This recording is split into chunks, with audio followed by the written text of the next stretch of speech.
Halo, apa kabar Anda? Semoga selalu dengan sehat walafiat, tetap semangat. Dan saya seperti biasa hari ini bersama dengan Bung Rocky Gerung bakal ngobrol menemani Anda untuk memulai hari ini. Ya, mudah-mudahan hari ini menjadi lebih baik dari kemarin dan tetapi saya kira kalau kita lihat ini persaingan antara kubu paslon 02 dan 03 ini makin mengental dan ini mulai melibatkan lembaga ya, Bung Rocky ya ini.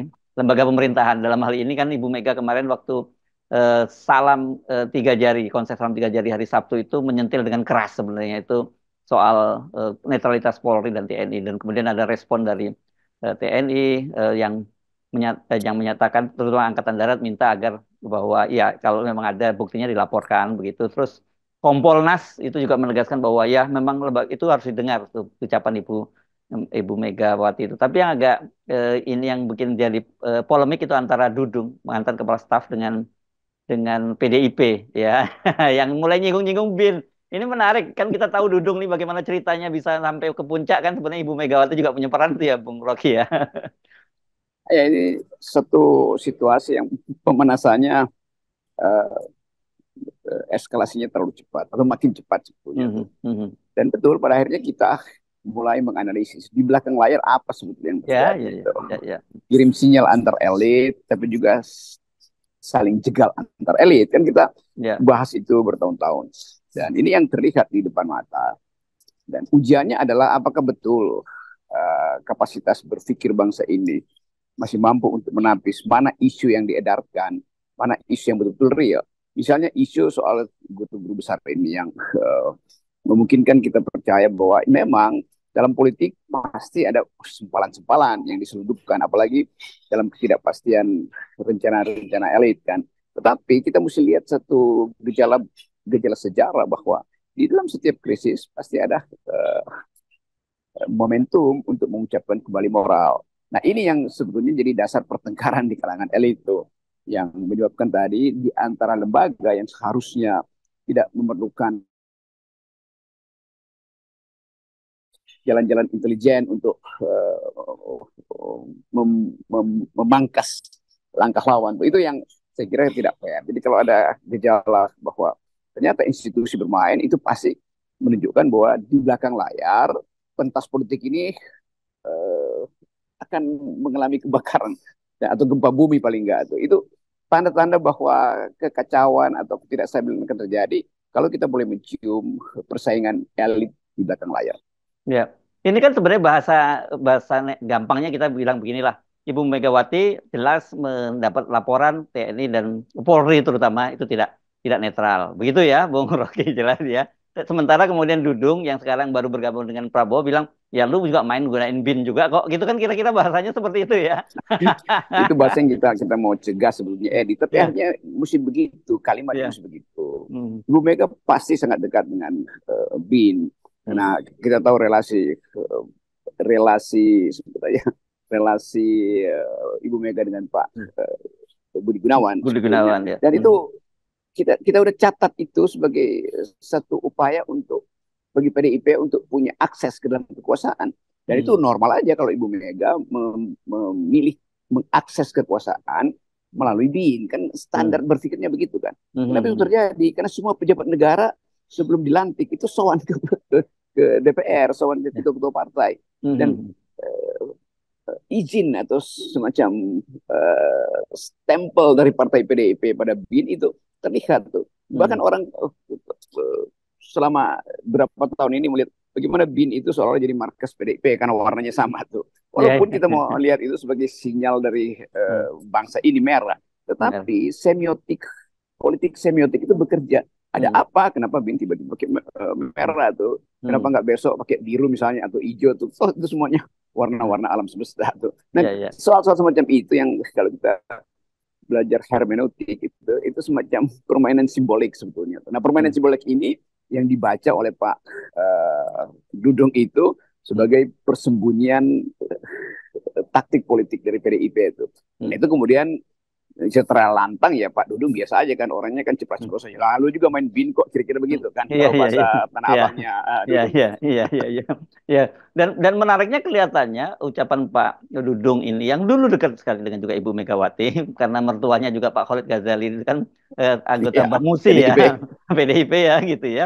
Itu kemudian Hasto menyebutnya ya lu sibuk ngurusin anak aja. Ini kan waduh udah mulai personal ini kalau saya lihat bahwa itu ini ini kan soal anaknya isu anaknya tidak lolos tes masuk Akmil waktu itu ya kan sebenarnya. Iya pada waktu itu. Iya, iya, iya. Buat rakyat sih enak aja Iya, nonton iya. persaingan itu dan bongkar-bongkaran kan. Karena rakyat Hmm, juga butuh informasi yang betul-betul telak tuh. Apa sebetulnya hmm. kepentingan Dudung bangun-bangun patung Bung Karno waktu itu. Iya, Kan itu iya, iya, orang iya. pasti ingat sebetulnya tuh. Iya, Lalu iya. sekarang apa Hmm, kenapa Dudung setelah jadi orang sipil itu hmm. kemudian mulai mempersoalkan relasi-relasi politik dalam PDIP. Kan pasti Iya. Dudung tahu isi Hmm, isi kamar politik PDIP kan. iya, Dan iya. saya kira itu yang menarik. Tetapi yang berbahaya adalah kalau seluruh persaingan elit itu diumpankan ke kampus, lalu kampus dipecah belah. Itu bahayanya Hmm. kan. Iya, iya, iya, Buat iya, betul. kita, kampus itu tetap adalah kondisi moral yang memerlukan bukan sekedar ketajaman berpikir, tapi ketajaman untuk memprediksi keadaan politik. Dan Hmm. kampus selalu punya kemampuan untuk memberi sinyal. Nah, sinyal-sinyal moral ini seharusnya tidak dimanfaatkan untuk persaingan politik di belakang tuh. Jadi jangan gampangnya jangan intelijen masuk di kampus itulah kira-kira. Iya, iya. Tetapi kan ini buat kita, buat media, buat analis itu jadi lebih mudah. Karena kita mesti biasanya kalau mau nyebut lembaga-lembaga itu mesti berputar dulu kan begitu ya Bung Rocky supaya kita tidak kena delik, tidak kena urusan macam-macam. Tapi yang sekarang yang menyebut TNI dan Polri itu Ibu Mega. Dan memang Hasto kemarin juga memutar video, memutar audio bagaimana di PDIP di Wonogiri di Gunung Kidul ya yang didatangi oleh Pas Pampres untuk menurunkan atribut-atribut PDIP yang berakhir kemudian perampasan spanduk itu ya Bung Rocky. Nah, kemudian Pak Dudung sekarang menyebut BIN gitu. Orang juga kemudian nyinggung dulu kalau nggak salah ketika baru pensiun dari BIN, dari Kepala Staf TNI Angkatan Darat, kok kabarnya Dudung juga dicalonkan menjadi Kepala BIN gitu. Sampai sekarang belum jadi kan, jadi enak kita ngomongnya karena semua yang membuka mereka sendiri kan gitu. Ya kita enak ngomong tapi yang pusing Ya, Pak Tito nanti ini. oh Kan iya ya Pak Tito ya. Pak Tito yang mesti atasi ini kan Oke, oke. simpang siur informasi. Hmm, Sementara Pak Tito baru mulai untuk mempelajari peta politik yang lebih makro termasuk BIN di situ karena hmm. Tito kan Menteri Dalam Negeri yang spesifik ngurusin daerah nih. Sekarang dia mesti Menko hitung Polhukam. akibat Ya, sebagai Menko Polhukam iya, itu iya. wilayah kerjanya Hmm, lebih abstrak sebetulnya dan hmm, membutuhkan kecerdasan untuk melihat potensi konflik di depan karena hmm, operasi intelijen. Tapi saya kira Pak Tito orang yang cerdas, termasuk cerdik untuk hmm. uh, Beda ya cerdas dan memulai cerdik itu. menata sebetulnya. Iya, jadi Iya, iya. saya kira Hmm, hmm, mappingnya itu lagi dibikin oleh Pak Tito. Itu apa sih yang terjadi? Dan kita hmm, ingin pesan kepada Pak Tito supaya betul-betul terapkan prinsip bahwa Anda adalah Menko Polhukam tuh. hmm, Dan hak untuk memperoleh keamanan, hak untuk memperoleh kenyamanan itu bagi rakyat itu harus Anda nomor satu kan tuh. hmm.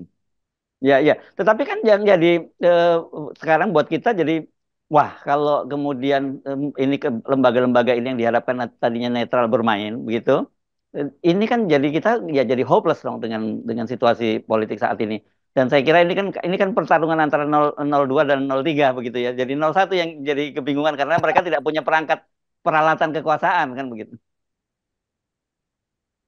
Ya sambil bingung itu timnya Anies pasti menganggap bahwa ini kalau begitu kita ambil keuntungan aja dari dua Oh ya, gajah yang berkelahi iya, kan. iya, iya, iya, iya. Sebetulnya Iya. itu prinsip itu tuh. Hmm. Tetapi jangan sampai dua gajah berkelahi 01 tuh jadi semut diinjak-injak di situ kan. Jadi Aha. hal-hal semacam ini saya kira baik untuk kita mulai pertimbangkan sebagai kondisi yang harus kita duga akan mulai membuat kita ragu ini pemilu mau jalan apa enggak tuh. Hmm, Jadi hmm, hmm. sebetulnya hal yang terlihat hari ini itu eskalasinya akan berkali-kali lipat dalam 2-3 hari ini.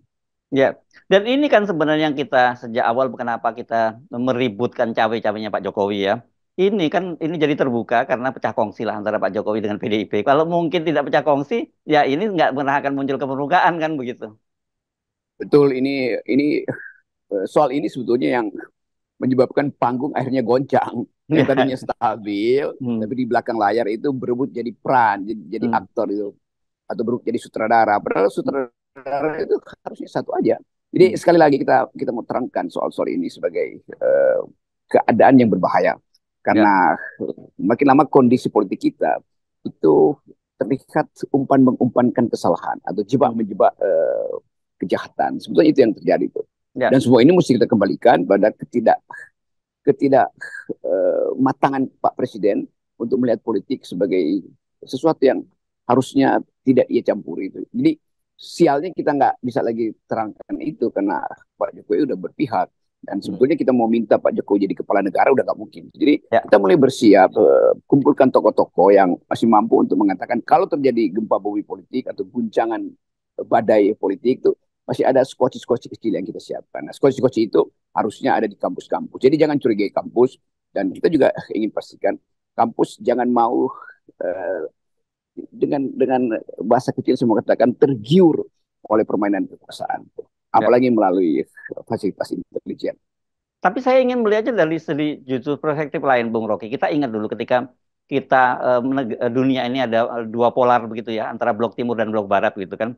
Itu kan justru menguntungkan karena ini sama dua raksasa begitu. Jadi nggak ada yang terlalu jadi apa dominan superpower. Jadi kemudian melahirkan BTNT kan begitu. Jadi di tengah pelanduk apa di antara gajah dengan gajah ini justru malah mereka sebenarnya cuma saling ancam aja. Mereka sendiri juga tidak akan berani untuk melakukan perang bubat begitu di antara mereka karena sama-sama hancur gitu kalau terjadi.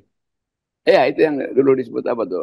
BTNT ya. Kalau terjadi perang itu jadi Apa? mutual assured destruction, MAD kan, MAD waktu itu. Dan situasi detang itu memungkinkan kita untuk menata politik itu di dalam perspektif yang lain. Nah, mungkin juga kita bisa bayangkan itu ini ya ketegangan kreatif antara 01 dan 02 dan 03 itu memungkinkan publik menghitung kembali potensi kita untuk tumbuh.